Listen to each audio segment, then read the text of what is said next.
choice. Thanks for listening.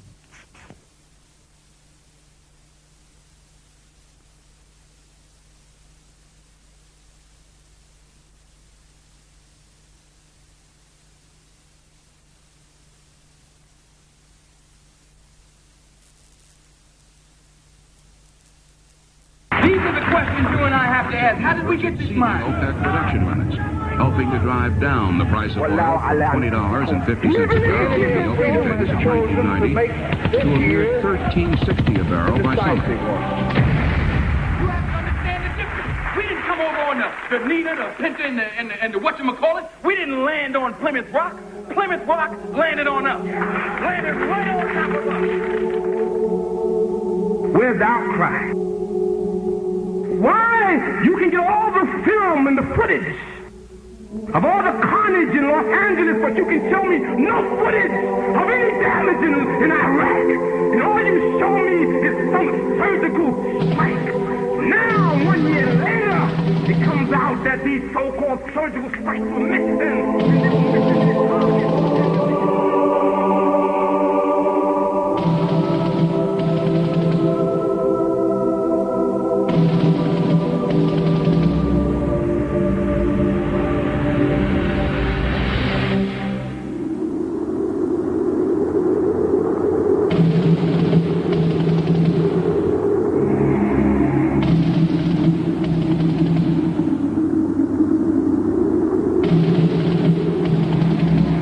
August 2nd, 1990. Saddam Hussein's forces crashed through the defenses of oil-rich Kuwait. In fear of an Iraqi invasion into Saudi Arabia, the United States and her coalition allies poured into the Arabian Peninsula to form a deterrent that would be known as Desert Shield. The result was a series of diplomatic talks, negotiations and counter-negotiations that rapidly declined into a no-hope situation. On August the 17th, 1991, Desert Shield became Desert Storm. Center of this city. Just one comment. Clearly I've never been there, but this feels like we're in the center of hell. There continue to be these flashes of light off.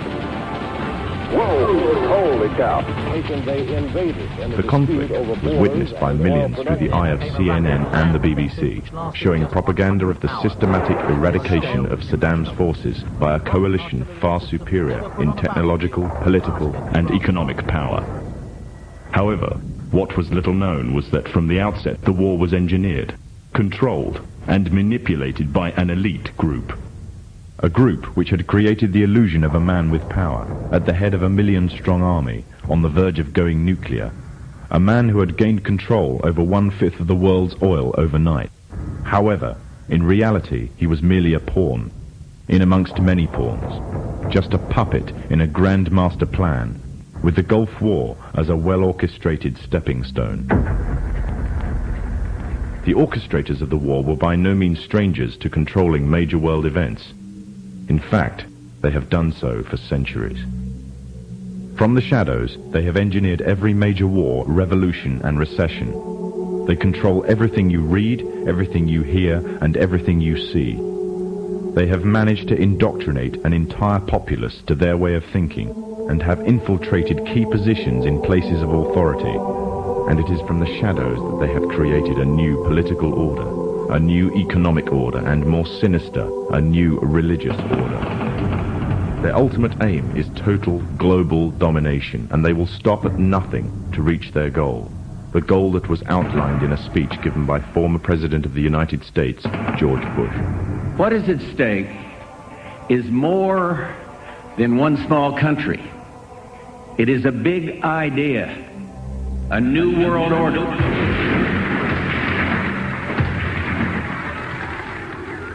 However, the origins of this global plan were not created in the offices of the White House. In reality, their roots lay in another war. This time, the year is 1095, and the place, Clermont, France. The 11th century Europe was ruled by the Church, which held a firm grip on the hearts and minds of the people.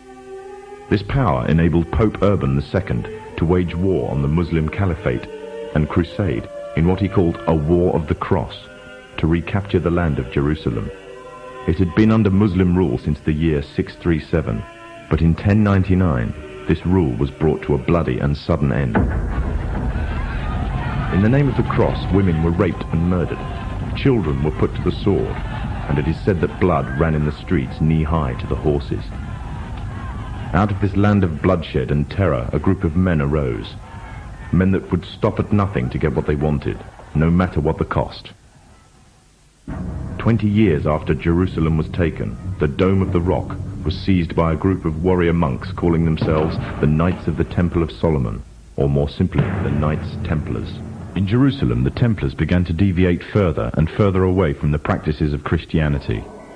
They learnt the secret arts of the Kabbalah, an ancient form of Jewish magic, along with its dark rites and rituals. The Jews had learnt the arts from the pagans of ancient Egypt during the times of enslavement to the Pharaoh, and developed them into Babylon at the time of Nebuchadnezzar. In 1307, King Philippe of France arrested them for charges of denial of Christ, homosexuality, and idol worship, as well as magic. In 1314, Pope Clement V declared all Templars as heretics to Christianity, ordering all their properties to be seized. Their leader, Jacques de Molay, was captured and burnt to the stake. The Templars were cornered, and just when it seemed they were finished forever, a glimmer of hope arose from a seemingly certain end. They were to find a safe haven as well as an ally. But not in France. In fact, in a country in a desperate struggle for independence against the English. The country of Scotland.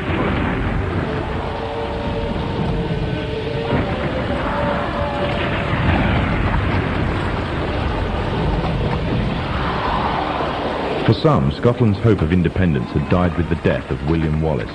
However, to the King of Scotland, Robert the Bruce, the arrival of the Templars gave him a new secret weapon.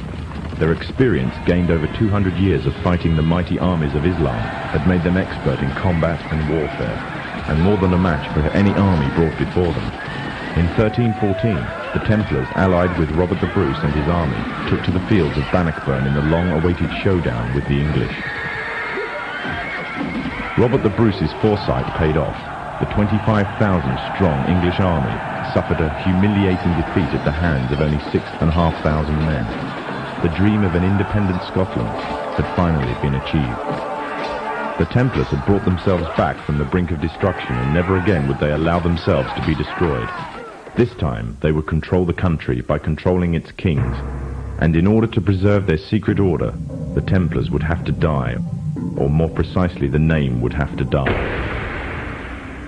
The Templars, who had escaped Europe, were finally laid to rest in Roslin Chapel, Scotland, which stands to this day as sign of their presence in Britain. Their descendants became the true power of Scotland. In 1603, the death of Queen Elizabeth I left England without an heir to the throne. By virtue of descent, King James V of Scotland became King of England. In doing so, Scotland and England joined to form a new kingdom, and the power that the Templars held over Scotland spread to give them a firm grip on the whole of Great Britain. For over 100 years, the Templars concealed their activities, fading into the background until they were little known and little remembered. However, they did not cease to keep a firm grip on Britain. All the time they were planning, regrouping, and infiltrating positions of power in all corners of the kingdom. In 1717, the Templars made their reappearance in Europe. They had grown in both number and strength, and were now ready to coin a new identity, free from their reputation of the past, and given credibility by none other than the monarchy and aristocracy of England. And the name they chose for themselves was a name that will be known by many, but understood by a few. This new name, the Freemasons.